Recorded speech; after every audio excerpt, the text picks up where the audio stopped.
नाजरीन आदाब, सियासत टीवी के रास नशरियात में आपका इस्तकबाल है। आलमी, कौमी, इलाकाई ताज़ा खबरों और नए मौज़ूआत के साथ मैं सैयद इस्माइल ज़बीउल्लाह और मेरे हमरा सीनियर सहाफ़ी नईम वजाहत साहब जो है आपकी खिदमत में हाजिर हैं। नाजरीन, शुरुआत करते हैं।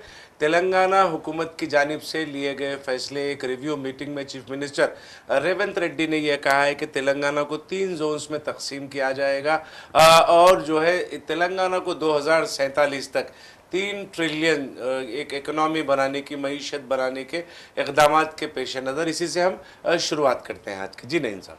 देखिए, तेलंगाना हुकूमत के दिसंबर में 2 साल मुकम्मिल हो रहे हैं जी। इसी मुनासिबत से हुकूमत की जानिब से एक तेलंगाना राइजिंग बोल के एक प्रोग्राम रखा जा रहा है, जिसमें कौमी और बैनुल-अक़वामी मुंदमिन को शामिल किया जा रहा है ताकि तेलंगाना में सरमायाकारी के मौके से दुनिया को वाकिफ़ कराया जा सके। जी। इसके अलावा साथ ही साथ इस प्रोग्राम के ज़रिए चीफ मिनिस्टर अपने 2 साला कारकर्दगी की जहां रिपोर्ट पेश करेंगे, वहीं आइंदा मुस्तकबिल के 3 साल के जो प्रोग्राम हैं उसके बारे में भी बात करेंगे और 2047 की जो हिकमत अमली तैयार की गई डॉक्यूमेंट वो भी जारी करेंगे। लिहाजा चीफ मिनिस्टर 25 नवंबर से मुसलसिल मुख्तलिफ महकमेजात का इजलास तलब कर रहे हैं और उन्हें हिदायत दी जा रही है कि हर डिपार्टमेंट अपनी अपनी कारकर्दगी का एक रिपोर्ट कार्ड तैयार करें। जी। 2 साल में क्या काम किया गया, अवाम से क्या वादे किए गए थे और आइंदा 3 साल क्या किए जाएंगे, फिर 2047 तक आपका मंसूबा क्या है। इस तरह से हर महकमे को एक हदफ दिया गया है, वो हदफ के मुताबिक उन्हें काम करने की हिदायत दी जा रही है और रिपोर्ट तलब किए जा रहे हैं और कारकर्दगी की और मुस्तकबिल की हिकमत अमली की उसमें बात की जा रही है। 2047 विजन जो है डॉक्यूमेंट तैयार किया जा रहा है राइजिंग तेलंगाना के ताल्लुक से। पिछले 2 साल में ऐसे बहुत सारे उतार चढ़ाव तेलंगाना ने कांग्रेस इख्तिदार में आने के बाद से देखे हैं। तो इन हालात में आप इसको एक बड़ी कामयाबी भी समझ सकते हैं या फिर जो 2 साल में अपने उमूर अंजाम दिए गए हैं, जो बड़े काम अंजाम दिए गए हैं, उनके ताल्लुक से एक डॉक्यूमेंट की शक्ल में अपने, जैसा कि आपने कहा कि 2 साला कारकर्दगी पर मुश्तमिल दस्तावेज की शक्ल में 2047 पेश किया जा रहा है। तो क्या ये 2047 विजन 2047 डॉक्यूमेंट जो है थोड़ा सा क़ब्ल वक्त नहीं हो जाएगा कांग्रेस के लिए? देखिए, और एक बात क्या है, कोई भी चीज़ अगर आपको काम करना है तो उसकी मनसूबाबंदी तैयार करना पड़ता है और आपकी मनसूबाबंदी जो तैयार की जाती है वो, रही बात आपकी कि 2047 का आप जल्दबाजी की बात कर रहे हैं, तो मैं ये कहना चाहता हूँ कि हम 3 साल की अगर मनसूबाबंदी तैयार करके काम करते हैं तो जो हमारी आबादी है वो तेज़ी से इसमें इजाफा, शहरी इलाकों में तेज़ी से इजाफा हो रहा है। अगर हम सिर्फ 3 साल की मनसूबाबंदी करके काम करते हैं तो जो 3 साल के बाद जो आबादी बढ़ जाएंगी, उसके लिहाज से अगर आपको इंफ्रास्ट्रक्चर डेवलप नहीं होगा तो मज़ीद मुश्किलात का सामना पड़ेगा। इसके लिए आपको 2047 का एक टारगेट बनाया गया है। तब तक आबादी कितनी होगी? मिसाल के तौर पर अब आरटीसी की बसें हैं, तकरीबन 9800 बसें पूरे स्टेट में चलाई जा रही हैं। 2047 तक मज़ीद 13000 नए बसेस की ज़रूरत पड़ेगी, इस तरह का अंदाज़ा लगाया जा रहा है। और साथ ही साथ ये कहा जा रहा है कि 60,000 नए मुलाजिमतें पैदा होंगी आरटीसी में। मुख्तलिफ डिपार्टमेंट में इस तरह की हिकमत अमली तैयार की जा रही है ताकि अब सड़कों का जो विड्थ है उसको बढ़ाना पड़ेगा, ट्रैफिक बढ़ जाएगी, आबादी में इजाफा होगा, लोगों को पीने के पानी की सहूलतें फराहम करनी पड़ेंगी। तो इस तरह से 2047 का स्ट्रक्चर तैयार किया जा रहा है ताकि आइंदा मुस्तकबिल के 100 साल, कम से कम 50 साल या 100 साल, 1 साल के दौरान लोगों को कोई परेशानियाँ पेश नहीं आए, उसकी पेश नज़र इस तरह का डॉक्यूमेंट तैयार किया है। मतलब मजमूई तौर पर बल्दी, बरक़ी, आबरसानी ये तो महकमे जाते हैं, क्योंकि जैसा कि आपने कहा कि शहर की आबादी बढ़ रही है। गैर मतलब सरकारी आदाद व शुमार के मुताबिक ये कहा जा रहा है कि नया हर रोज़ नए 5000 लोग जो है मुख्तलिफ़ रियासतों से हैदराबाद की तरफ रुख कर रहे हैं। यहाँ पर जो तरक्याती काम हो रहे हैं और जो मौक़े मिल रहे हैं उसके पेश नज़र। बिल्कुल, देखिए, मैं अभी आज ही एक रिपोर्ट पढ़ रहा था, शहर में रोज़ाना 2009 नई गाड़ियाँ आ रही हैं जी सड़कों पे। जी। उसकी कई वजूहत है। पहले क्या था, लोगों को मुकम्मल रकम अदा करके गाड़ी शोरूम से निकालना पड़ता था।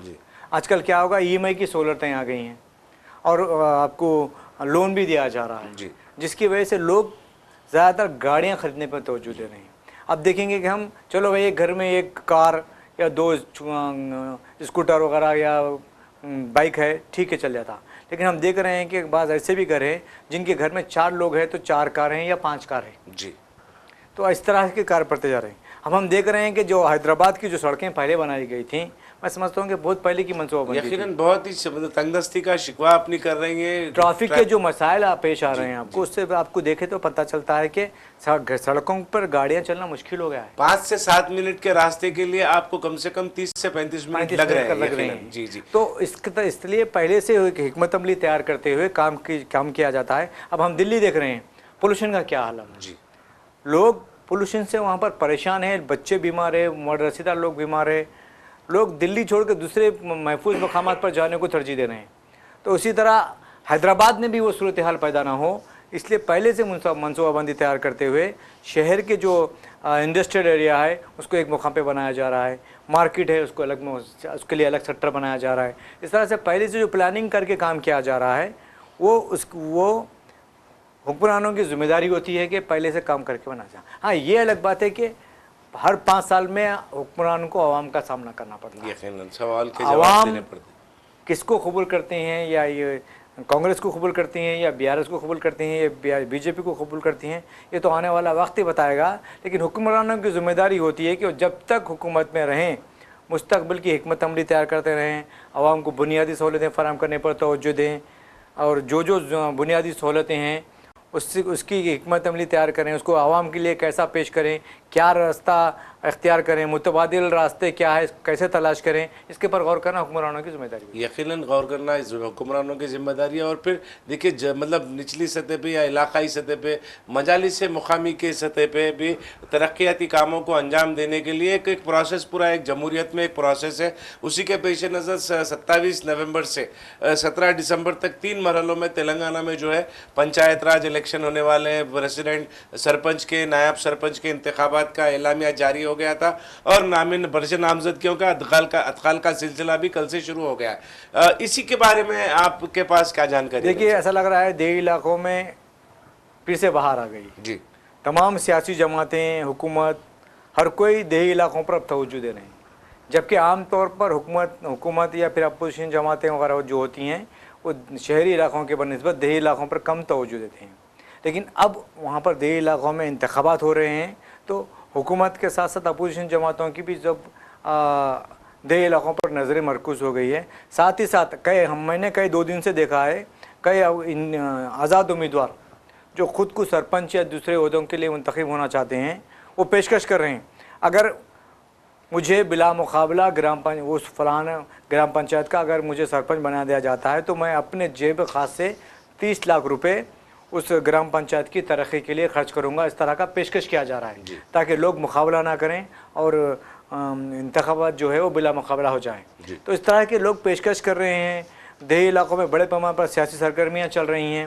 लेकिन इसी दौरान हाई कोर्ट में हुकूमत ने जो तहफ़्फ़ुज़ात के लिए जो जियो जारी किया था, जियो 46, इसको किसी ने चैलेंज किया था।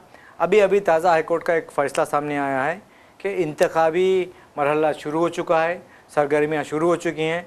ऐसे में हाई कोर्ट की जानिब से कोई मदाखलत नहीं की जाएगी और ना ही इंतखाबात को रोकने के लिए स्टे दिया जाएगा। यकीनन, क्योंकि ये इंतखाबात की तारीख भी जो है आनन फानन में तो उसका ऐलान किया गया, उसके लिए भी हाई कोर्ट का हुक्म जो है वो उसके लिए एक रास्ता बना हुकूमत के लिए, क्योंकि हुकूमत मतलब हाई कोर्ट ने एक मुकर्ररा वक्त में इंतखाबात को पाए तकमील को पहुँचा देने के लिए अहकामात जारी किए थे हुकूमत तेलंगाना को। जी, 24 नवंबर को उसकी समाअत थी, लेकिन चीफ जस्टिस वो समाअत में हाजिर नहीं हो सके, जिसकी वजह से इजलास मुलतवी कर दिया गया था। उसमें कोई फ़ैसला नहीं हुआ था। लेकिन हुकूमत ने जो जियो 46 जारी किया था, इसकी बुनियाद पर देही इलाक़ों में कलेक्टर्स की जानिब से SC ST BC ख़वातीन के लिए 50% के अंदर जो तहफ़्फ़ुज़ात है उसको नोटिफाई किया है। वही नोटिफिकेशन पंचायत राज डिपार्टमेंट की जानिब से इलेक्शन कमीशन को पेश किया गया है। हम इलेक्शन कराने के लिए तैयार है। ये रूल्स ऑफ रेगुलेशन है, रिजर्वेशन है, इसके तहत हम इंतखाबात करा रहे हैं, जिसका जायज़ा लेने के बाद रियासती इलेक्शन कमीशन की जानिब से पहले शेड्यूल जारी किया गया था, जिसके बाद रियासत में इंतखाबी ज़ाब्ते अमल जो नाफिज हो गया था। फिर 27 को नोटिफिकेशन जारी किया गया। तब से ही पर्चे नामजदगी के अदखाल का जो मामला है वो सिलसिला शुरू हो गया। तो हमारे नाज़रीन को बता दें 27 नवंबर से ये सिलसिला शुरू हुआ है। 17 दिसंबर तक 3 मरहलों में जो मजालिस मुकामी के इंतखाबात हैं वो अंजाम पाएंगे स्टेट इलेक्शन कमीशन की निगरानी में। नईम साहब, एक खबर आसाम से आई है, हमने इस पर भी कल भी बात की थी इस पर हमने कि ये आसाम असेंबली में जो है कसरत अज़दवाज पर जो है बिल मंजूर कर लिया गया है और ये बिल इसको आइन के ख़िलाफ़ समझा जाना चाहिए क्योंकि किसी भी मजहबी आज़ादी के ख़िलाफ़ में आप अगर काम कर रहे हैं, इससे कल भी हमने इस पर बात की, मुल्क आइन और दस्तूर के मुताबिक चलता है, मनुस्मृति की बुनियाद पर नहीं चलता। कसरत अज़दवाज पर आसाम असेंबली में बिल मंजूर हो गया है, उसको मंजूरी दे दी गई है। देखिए, हिंदुस्तान को हिंदू राष्ट्र बनाने की कोशिश की जा रही है। पहले 3 काले कानून बनाए गए थे जिसमें URCC क्या क्या मुख्तलिफ थे उसमें जी। तो एक तरीके से एक तबके को डराया धमकाया परेशान किया जा रहा है, ख़ास तौर पर माइनॉरिटीज़ को टारगेट किया जा रहा है। मुसलमानों में, इस्लाम में बच्चे पैदा करने पर कोई पाबंदी नहीं है, कर सकते हैं, लेकिन बीजेपी और RSS का ये दावा है कि हिंदुस्तान की आबादी में इजाफ़ा हो रहा है, हिंदुस्तान की आबादी से ज़्यादा मुसलमानों की आबादी में इजाफ़ा हो रहा है। अगर इसको रोका ना जाए तो आइंदा 40 साल 30 साल के बाद हिंदुस्तान में मुसलमानों की आबादी ज़्यादा हो जाएगी, हिंदुओं से ज़्यादा हो जाएगी और हिंदुस्तान पर मुसलमानों की हुक्मरानी कायम हो जाएगी। इसी डर के ज़रिए मुख्तलिफ़ तरीक़ों से बच्चे पैदा करने पर पाबंदी आयद करने की कोशिश की जा रही है।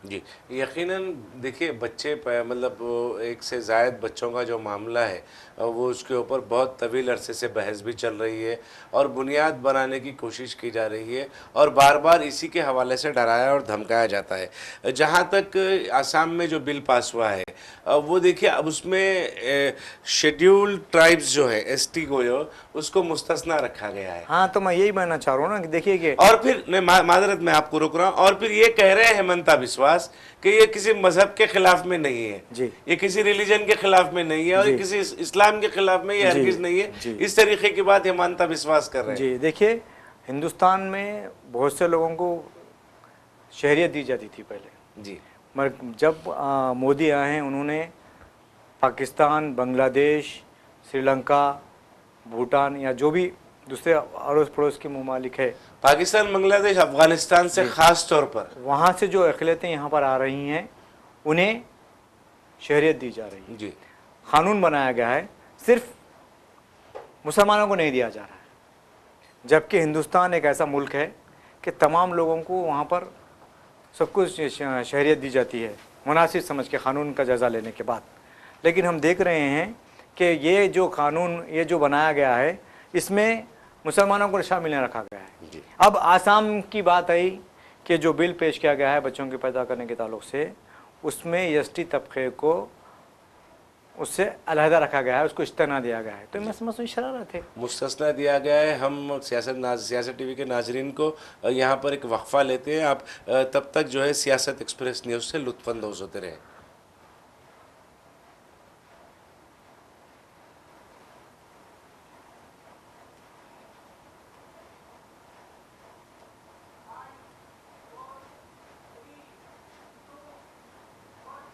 नाज़रीन, वक्फ़े के बाद दोबारा आपका रास्त नशरियात में इस्तकबाल है। हम बात कर रहे थे आसाम की, जहां पर कसरत अज़दवाज का जो बिल है वो मंजूर कर लिया गया है।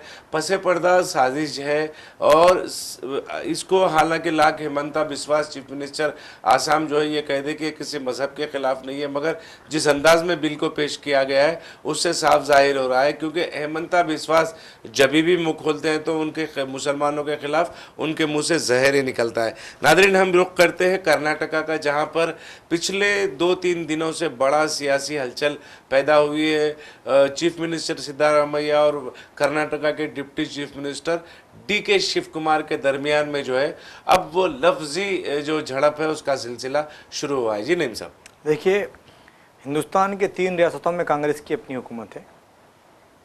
एक है कर्नाटक, दूसरा है तेलंगाना, तीसरा है हिमाचल प्रदेश। जी, लेकिन जिन रियासतों में कांग्रेस की हुकूमत है उनमें सबसे बड़ी रियासत कर्नाटक है। जी लेकिन कर्नाटक में कर्नाटक के अवाम ने तब्दीली चाही थी और कांग्रेस को इक़्तिदार पे लाया था।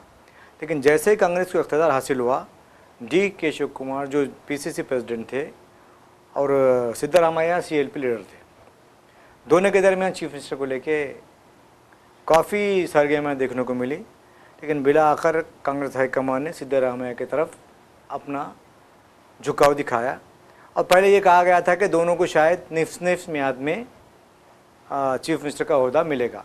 जी अब देख रहे हैं कि हम 2.5 साल कंप्लीट हो गए हैं, तो शायद इसीलिए ये जो सरगर्मियाँ देखने को मिल रही हैं दोनों स्कीमों की जाने से भी, दोनों कैंप्स की जाने से भी ये नहीं कहा जा रहा है कि चीफ मिनिस्टर को तब्दील करने की बात की जा रही है। जी लेकिन जो सरगर्मियाँ हमें देखने को मिल रही हैं, जो पार्टी कायदीन की बात हमें सुनने में मिल रही हैं, जो अखबारात में हमें रिपोर्ट्स मिल रही हैं, जो कांग्रेस पार्टी हाईकमान के पास जो सरगर्मियाँ जारी है, इसमें यही कहा जा रहा है कि हर कोई चीफ मिनिस्टर बनना चाहता है। जी एक तरफ से ये बयान आ रहा है कि मैं चीफ मिनिस्टर हूँ या ना रहूँ, आप बताइए, सिद्धरामैया का बयान आ रहा है। जी दूसरी तरफ ये कहा जा रहा है कि सिद्धरामैया चीफ मिनिस्टर बनने के ख्वाहिशमंद हैं, वो हाईकमान पर दबाव बना रहे हैं। जी तीसरी तरफ वहाँ के होम मिनिस्टर है या फिर दूसरे और जो भी लोग हैं वो भी कर रहे हैं कि हम भी चीफ मिनिस्टर के दावेदार हैं। जी मैं ये कहना चाहता हूँ कि कांग्रेस की जो अंदरूनी जो सरगर्मियाँ हैं ये तरक्याती कामों पर को रोकने के काम करेंगी और साथ ही साथ अपोजिशन जमात को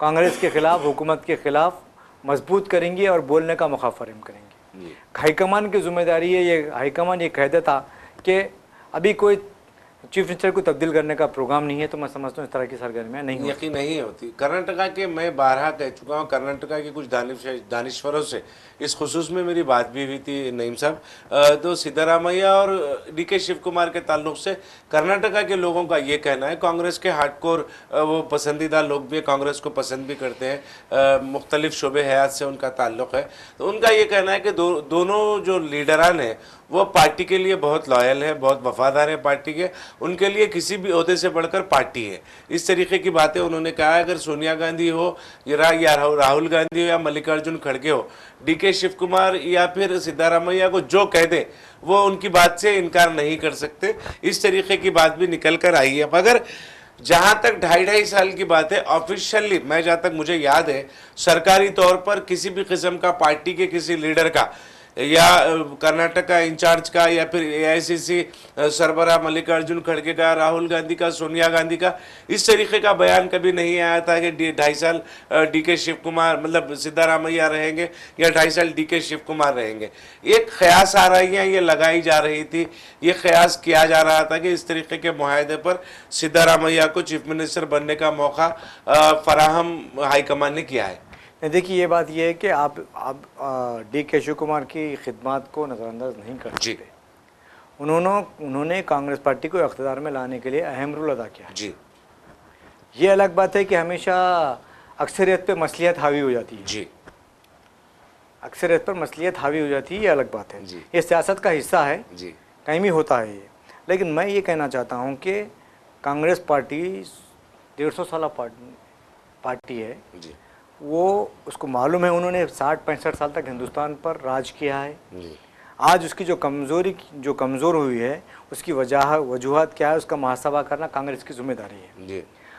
और बातों को खुफिया रखने के बजाय जो चीज़ चल रही है उसको टालते हुए आर्जी हल निकालने के बजाय मुस्तकिल हल निकालने की कोशिश की जाती है। तो मैं समझता हूँ कि अवाम में एतमाद बढ़ेगा, कांग्रेस के कायदीन में इस्तेकाम आएगा, तभी जाके हुकूमत चलती है। अगर ये कहते हैं कि अगर आज ये फैसला लेते हैं तो चंद लोग नाराज़ हो जाएंगे, वो चले जाएंगे या फिर पार्टी को नुकसान होगा, अगर आप फैसला नहीं भी लेते हैं तो जो सरगर्मियां हैं उससे भी नुकसान ही हो रहा है पार्टी को, यकीनन पार्टी को उससे भी नुकसान हो रहा है।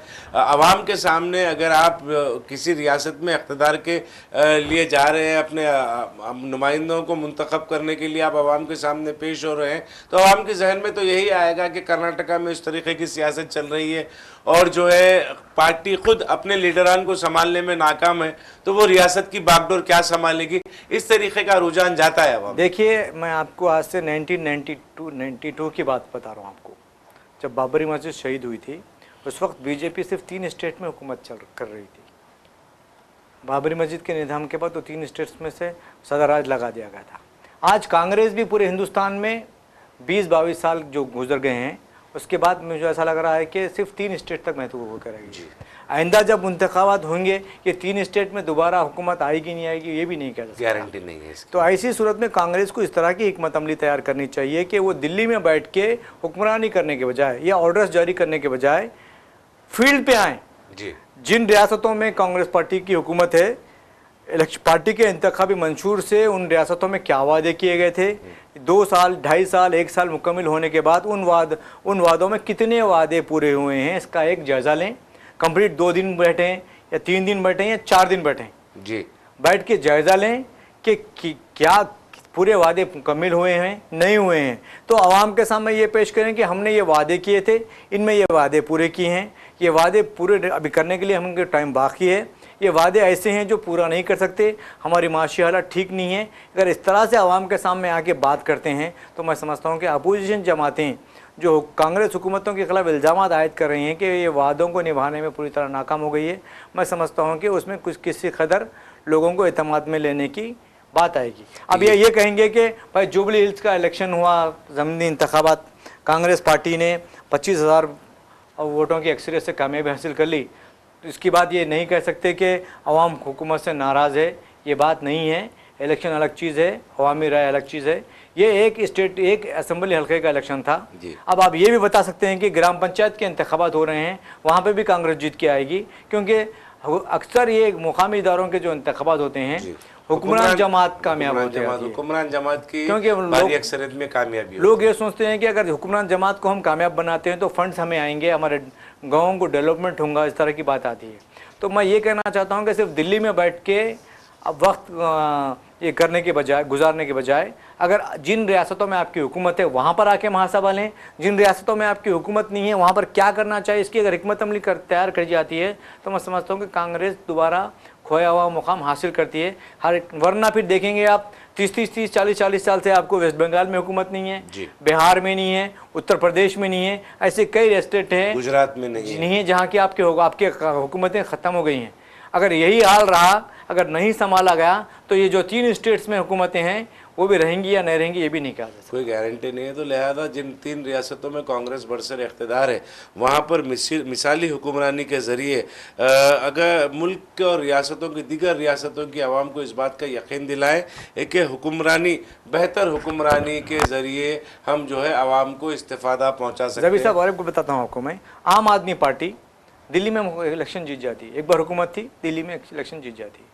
अब निकाल के देख लीजिए हिंदुस्तान के हालिया 20 साल के दौरान जिस रियासत में भी कांग्रेस पार्टी ने हुकूमत बनाई है, आइंदा 5 साल के बाद फिर हुकूमत नहीं बनेगी जी, जबकि बीजेपी जीत के आ रही है, आम आदमी पार्टी जीत के आ रही है, लेकिन कांग्रेस नहीं जीत रही। इसका भी मुहासबा करने की जरूरत है यकीनन, क्योंकि पॉलिसियों को आप 70 साल पुरानी पॉलिसियों के ज़रिए से अगर पार्टी को चलाने की कोशिश करेंगे तो यकीनन जिस तरीके की सूरत हाल अब कर्नाटका में पेश आ रही है, नईम साहब ने जैसा कहा कि वाज़ेह शफाफ तरीके से दो टोक अंदाज में अगर आप कोई फ़ैसले लेते हैं, ये खौफ और ये डर के साथ नहीं कि भाई अगर नाराज़गी हो जाएगी, कैडर टूट जाएगा या सीनियर लीडर अपने कैडर को लेकर चला जाएगा, ये तमाम चीज़ों के ख्यास आ रहे हैं, गुमान आ रहे हैं, उनको बालाए ताक रख कर अगर फैसले लेते हैं तो मुस्तकबिल में जो संगठन की मजबूती जिसको कहते हैं, तंजीमी मजबूती जिसको कहते हैं, वो होने का एक रास्ता दिखाई दे रहा है। खैर देखिए तेलंगाना में कई वादे किए गए,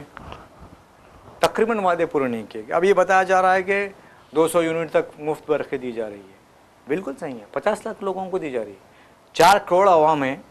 आप निकाल के देख लीजिए, राशन कार्ड पूरों को दे दिए। राशन कार्ड किसको देते हैं? वाइट राशन कार्ड जी, जो सतह गुर्बत से जिंदगी। एक तरफ आप ये कह रहे हैं कि 3 करोड़ से ज़्यादा लोग सतह गुर्बत की ज़िंदगी गुजार रहे हैं, लेकिन आप कितने लोगों को फ्री करंट दे रहे हैं? 50 लाख लोगों को जी। और 500 रुपये में गैस सिलेंडर जिसको कितने लोगों को दे रहे हैं? 50 लाख लोगों को दे रहे हैं। सिर्फ ख़वातीन को बस में मुफ्त सफ़र की सहूलत फराहम की गई। अब 2 और ऐसे वादे हैं जो कांग्रेस पार्टी, मुझे नहीं लगता कि ये 5 साल के दौरान, अभी मज़ीद जो 3 साल है वो मुकम्मल कर पाएगी। एक वादा है हर माह ख़वातीन को 2500 रुपये मुआवजा देने का वादा किया गया था।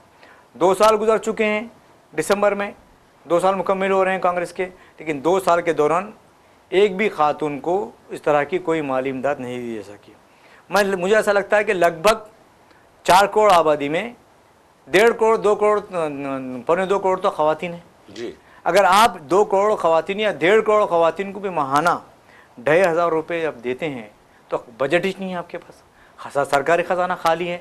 ये एक वादा कंप्लीट नहीं कर सकते।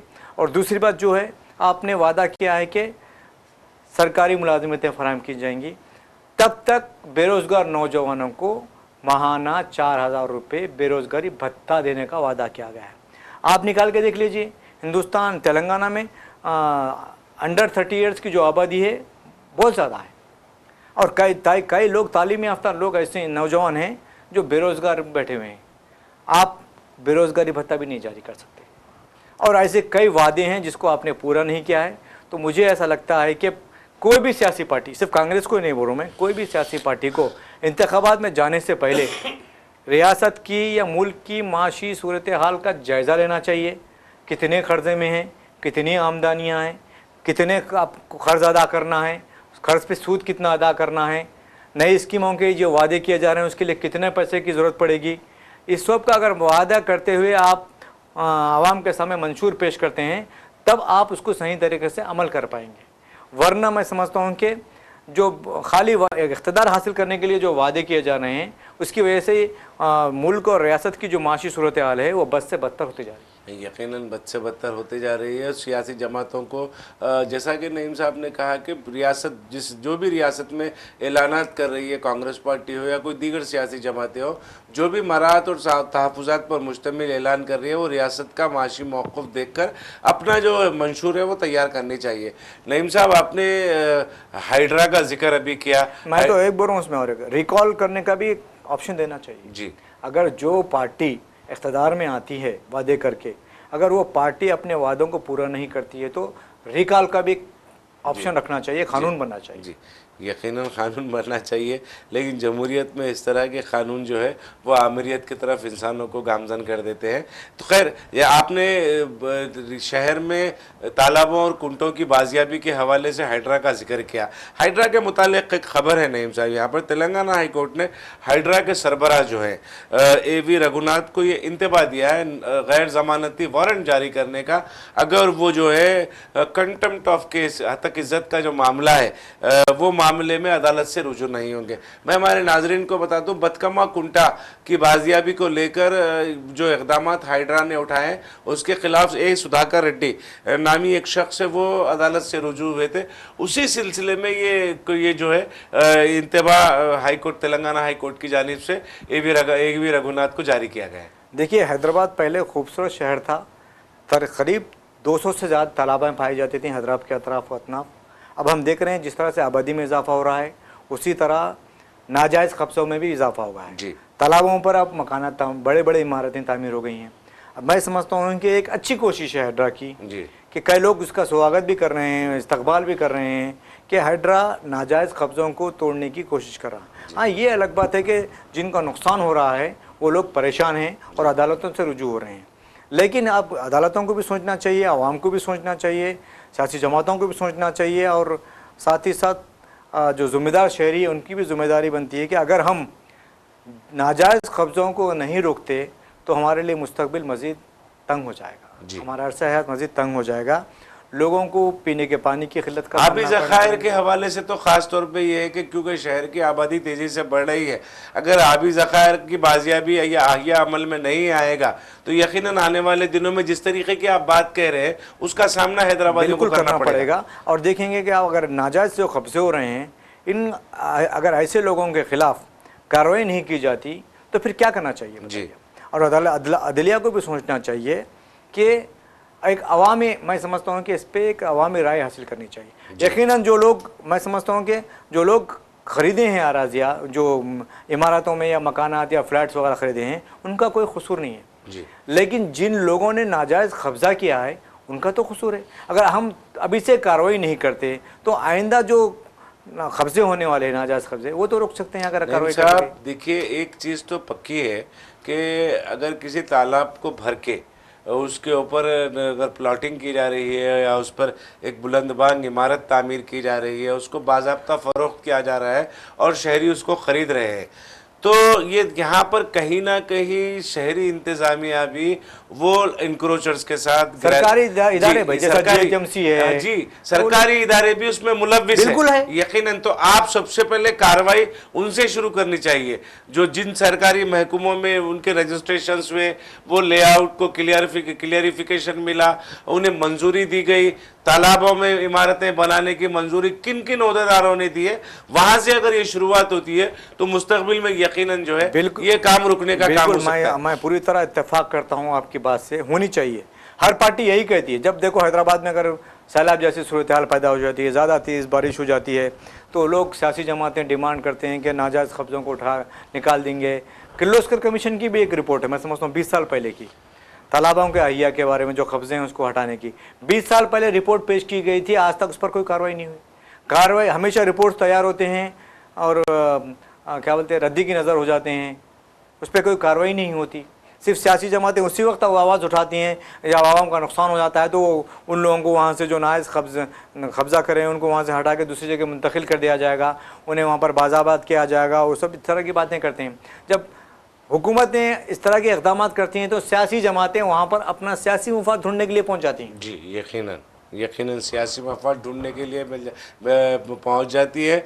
जहां तक हाइड्रा का सवाल है, हाइड्रा के हवाले से हमने ये देखा है कि सियासी जो है हिकमत अमलियाँ जो है सियासी जमातों की वो तब्दील होती हुई देखी हैं। कभी किसी वक्त कोई सियासी जमात की कार का स्टीयरिंग किसी के हाथ में था तो वो हाथ से वो स्टीयरिंग छूट गया। हमने ये भी हाइड्रा के हवाले से मैंने ये भी देखा है। हाइड्रा का एक बयान देखा है जिसमें उन्होंने कहा कि कई एकड़ ज़मीन, सैकड़ों एकड़ ज़मीन, सरकारी ज़मीन का तहफ़्फ़ुज़ किया गया है, जिन पर नाजायज़ कब्जे थे वो बर्खास्त किए गए हैं। आप बताइए, कीमती असासा है ना? यकीनन कीमती असासा है और उसका अहिया अमल में आया है। तालाबों का देखिए, हैदराबाद सड़कों पर आप देख लीजिए नाजायज़ कब्जे हैं। सिर्फ पहले एक झोपड़ी डाली जा रही है, बाद में उसको पुख्ता मकान बना दिए जा रहे हैं। जिस तरह से आपने कहा कि उसमें वो जो लोग कसूरवार है उनमें सरकारी ओहदेदार भी बराबर के कसूरवार हैं। सरकारी ओहदेदारों के ऊपर ही अगर लगाम कसने का काम अगर शहरी इंतजामिया करता है, महकूमत जाती सतह पर यह काम किया जाता है, तो यकीनन मैं गैर मजाज कब्ज़ों का सिलसिला खुद ब खुद ख़त्म हो जाएगा। मुझे ऐसा लग रहा है कांग्रेस की हुकूमत में आने के बाद, मैं समझता हूँ 2 साल कंप्लीट हो रहे हैं 7 दिसंबर को, 7 या 9 दिसंबर को। ये 2 साल के दौरान चीफ मिनिस्टर ने ACB को खुली छूट दी रखी है। जी रिश्वत सतानी के जो मामले आ रहे हैं, मैंने देखा है कि अब तक तकरीबन 200 से ज़्यादा आला ओहदेदारों को मुअत्तल किया गया है रिश्वत हासिल करते हुए। वहाँ पर जो ACB को जिस तरह से रिश्वत के लिए जो काम लगाया गया है, इसी तरह से जो बल्दी निज़ाम हैं जो मंजूरियाँ दे रहे हैं उनके पर भी अगर नज़र रखी गई तो मैं समझता हूँ कि इसकी भी रोकथाम होगी, जिस तरह से वो रिश्वत सतानी की रोकथाम के लिए इक़दाम किए जा रहे हैं। देखिए, एक सबसे बड़ा अहम इदारा है लेआउट की मंजूरी के हवाले से हैदराबाद मेट्रो डेवलपमेंट अथॉरिटी, हमडा। अगर यहाँ पर भी क्योंकि अब तक के जितने भी वेंचर्स हैदराबाद में आप देखें, जितने भी तरक्याती काम, जितनी बड़ी बड़ी बुलंदबांग इमारतें जो देख रहे हैं आप शहर के अतराफ व अकनाफ में, वो मंजूरी हमडा से मिली है। तो यहाँ पर भी कहीं ना कहीं पर जहाँ पर भी सरकारी सतह पर बदउनवानी हुई है, रिश्वत के मामला पेश आए हैं, रिश्वत देकर लेआउट की मंजूरी कराई गई और वहाँ पर बुलंदबांग इमारतें खड़ी की गई, जबकि वो ज़मीन जो है वो अरादी जो है अगर किसी तालाब या झील की है तो उस पर भी अब कार्रवाई अगर की जाती है तो मुस्तकबिल में जो है यकीनन ये काम रुक सकता है। जबीर साहब, आपको मैं थोड़ा रुकना चाहूँगा।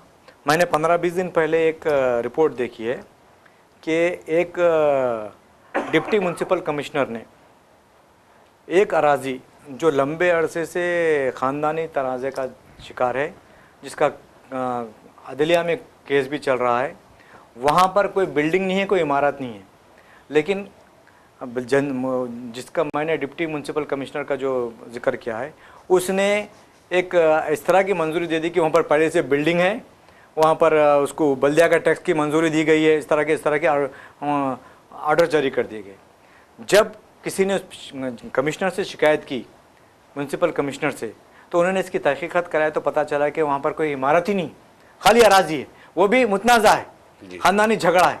तो इस तरह के ऑफिसर्स जो है उसको तो फौरी तौर पर मुअत्तल कर दिया गया है, लेकिन ऐसे कई ऑफिसर्स हैं जिनको मुअत्तल करने की ज़रूरत है। वो सिर्फ ऑफिसर्स की काम नहीं होता है, उसमें सियासी कायदीन मुलविस होते हैं, कई एजेंट्स उसमें शामिल होते हैं, आला अहदेदार उसमें शामिल होते हैं, मुख्तलिफ डिपार्टमेंट की उसमें लेन देन होती है, इसके बाद ऐसी कार्रवाई होती है। तो जिस तरह से मैंने कहा है कि ACB कार्रवाई कर रही है रिश्वत शैतानी के ख़िलाफ़, और साथ ही साथ हमारे पास गांजा उसके जो भी जी उसके खिलाफ ईगल जो जी उसके खिलाफ भी बनाई गई जी, हैं। जी। ये छोटे थोड़े अच्छे इकदाम थे। जी। इस तरह के इकदाम अगर बल्दी नज़्म व नक्श में शुरू किए जाते हैं, जहाँ से मंजूरियाँ दी जा रही हैं वहाँ पर निगरानी रखी जाती है, तो मैं समझता हूँ कि 100% ने कम से कम 20% तो कंट्रोल किया जा सकता है। जी, यकीनन आपने ईगल का जिक्र किया उस हवाले से, क्योंकि हमारे आज के प्रोग्राम में वो शामिल नहीं, फिर भी ये हम उस पर थोड़ी सी बात क्योंकि बहुत करेंगे। important अब सोचता अहम हुआ। मसला है ईगल का, जहाँ तक मामला है, अगर ईगल जो है, ईगल की टीम जो है, ये तस्करी जो है मंशियात की, उसको रोकने में कहीं बड़े पैमाने पर बड़ी बड़ी खेप पकड़ रही है, मगर ईगल की टीम को ये भी चाहिए कि वो मतलब इलाकों में, पुराने शहर के, नए शहर के, उन इलाकों में जहाँ पर नौजवान आबादियाँ मौजूद हैं, वहाँ पर भी अगर ये सख्ती अगर इस बरतती है, क्योंकि आजकल ये देखा जा रहा है कि मंशियात के इस्तेमाल में नौजवान बड़े पैमाने पर मुलविस हो रहे हैं, अपना मुस्तकबिल मतलब वो तारीक कर रहे हैं। कहीं ना कहीं ख़ास तौर पर पुराने शहर की गलियों में तो मंशियात का चलन आम हो गया है। लग रहा है ये पुलिस आंखें बंद करके बैठी हुई है। ईगल की टीम यहाँ पर भी अगर सरगर्मी से अगर इकदाम उठाती है तो बड़े पैमाने पर नौजवानों को इस बीमारी से बचाया जा सकता है। देखिए, ये लानत तो अब स्कूल तक पहुँच गई है। जी, छोटे छोटे मासूम बच्चों को चॉकलेट में उसमें दे रख के दिया जा रहा है। आप बताइए, पैसा कमाने के लिए क्या नौजवानों की, छोटे मासूम बच्चों की जिंदगियों से खिलवाड़ किया जाना चाहिए? जी यकीनन यकीन मानिए, मैं बोलूँ ना, शहर का हर हिस्सा जी मंशियात की लानत से भरा पड़ा है। जी, तो इस पर भी शिकंजा कसना चाहिए। तस्करी को रोकना, बड़े मंशियात की बड़ी खेप को जब्त करना, ये बड़ा यकीनन बहुत अच्छा काम है इक़दाम का, लेकिन ईगल की टीम को चाहिए कि वो जो है मोहल्ले वाली सतह पर भी कमेटियां बनाते हुए, वो एक टीम बनाते हुए वहाँ पर भी इसको काम करने चाहिए, ताकि देखिए, मैं तो समझता हूँ कि ये जो समाज सुधार का काम है, ये किसी हुकूमत के या सरकारी एजेंसी की तनहा जिम्मेदारी नहीं है। जी, समाज के तमाम लोगों की जिम्मेदारी है, अपने अपने घरों में अपने बच्चों को बचाने की जिम्मेदारी है। तो मैं समझता हूँ कि मस्जिद कमेटियाँ हों या मंदिर कमेटियाँ हों, या फिर हर मज़हब की गुरुद्वारा हो या चर्च हो, इस तरह की कमेटियाँ हो, या समाज के अहम जिम्मेदार जो लोग हैं बस्तियों में जिनका असर व रसूख है, वो भी अपनी अपनी सतह पर इसके खिलाफ कार्रवाई कर सकते हैं। लेकिन आप देखेंगे ज़बीर साहब, जब भी कोई बड़ी कार्रवाई होती है, किसी को पकड़ा जाता है, तो सियासी दबाव वहाँ पर पुलिस पर पड़ना शुरू हो जाता है। जी, तो सबसे पहले सियासी दबाव को रोकना चाहिए। जी, और ख़ास तौर पर इस तरीके के मामलात में, मंशियात के इस्तेमाल के मामलात में या मंशियात की तस्करी के मामले में अगर कोई सियासी दबाव डाल रहा है तो वो नौजवान नस्ल को तबाही के दहाने पर पहुंचाने का काम कर रहा है। आने वाले दिनों में खा उनके खुद बच्चे जो है उसकी जद में आ सकते हैं, क्योंकि अगर ये आम हो जाएगा तो कोई इससे बचने के बच्चे। आज देखिए, अब शहर के कई क्लब से वहाँ पर कभी भी जब भी रेट हुई है, अगर 40-40 बच्चों का टेस्ट किया गया है, जिसमें से 8-10 तो लोग उसमें मंशियात लेने वाले पाए जा रहे हैं। जी, आदि है, निकोटिनिक हो गए। और देखिए, ड्रग एडिक्ट होना जो है वो एक मतलब बड़ा ही नौजवान नस्ल को तबाही, समाजी लानत है ये, जो समाजी लानत है, और नौजवान नस्ल को तबाही की तरफ आप ले जाने का, हम ढकेलने का काम कर रहे हैं। अगर इस हसास मौजू पर अगर समाज के माशरे के जिम्मेदारान अगर आंखें बंद करके बैठते हैं तो उसकी उनकी खामोशी को, आंखें बंद करने को मुजरिमाना इक़दाम समझा जाएगा, तसव्वुर किया जाएगा। कांग्रेस हुकूमत में आने के बाद जिस तरह से हाइड्रा का वजूद अमल में लाया गया, उसी तरह मंशियात के खिलाफ भी कार्रवाई की जा रही है। बल्कि मैं तो इस दोनों कार्रवाइयों की तायद करता हूँ। हाँ, मैं उनके साथ भी हूँ जिनके घर मुनहदिम हो रहे हैं। मुझे सियासी फ़ायदा हासिल करना नहीं है, लेकिन हुकूमतों की जिम्मेदारी है, अगर जो मुस्तहिक है, जो गरीब है, जो गलती से घर ख़रीद लिए हैं, उनको नुकसान हो रहा है, तो उसकी बाबाजाई के लिए कुछ किया जा सकता है क्या, इस पर भी गौर करने की ज़रूरत है। इंसानी हमदर्दी की बुनियाद मुतबादिल मकानात की फराहमी का, क्योंकि मूसा नदी में लास्ट टाइम पे आपने ही तवज्जो दिलाई थी, मैं ऑन कैमरा ये बोल रहा हूँ कि आपने ही मुझे तवज्जो दिलाई थी कि ये साल आपके वो जो स्टोरीज है नहीं आए मूसा नदी के हवाले से। जब मैं मूसा नदी गया वहाँ पर, तो वहाँ पर कुछ जिम्मेदारान से भी मेरी मुलाकात हुई, सरकारी अहदेदारों से भी मुलाकात हुई, तो उन्होंने कहा कि अब मुतबादिल मकानात साथ सुना मूसा नदी में जो जिसके घर तोड़े जा रहे हैं, हाइड्रा की जिम्मेदारी वहाँ पे हाइड्रा का काम है, मूसा नदी की तोसी के लिए तज़ीन नौ के लिए जो काम किया जा रहा है। तो वहाँ पर ओहदेदार ने ये कहा कि हम इन्हें मुतबादिल मकान फराहम कर रहे हैं हुकूमत की तरफ से डबल बेडरूम का। तो मैं उनसे मतलब जब मेरी बात हुई तो बोला यहाँ पे 90 गज 80 गज का उनका मकान है और आप ले जाके वहाँ पे मतलब एक डबल बेडरूम के नाम से 40-50 गज का आप घर दे रहे हैं।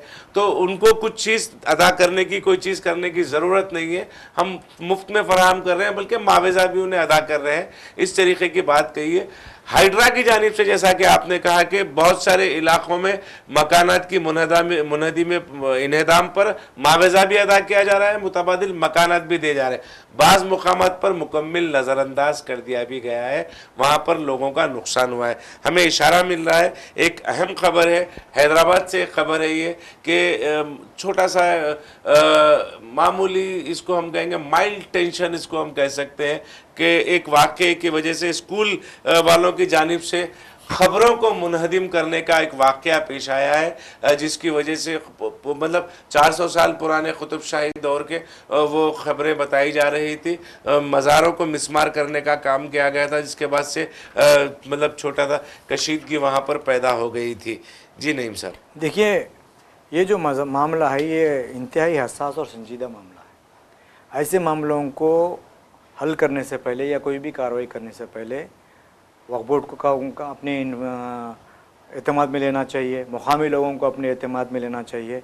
इसके बाद क्या हो सकता है, अगर इसको तोड़े बगैर कोई मुतबादिल रास्ता निकाल सकते हैं, इस पर गौर करने की ज़रूरत है।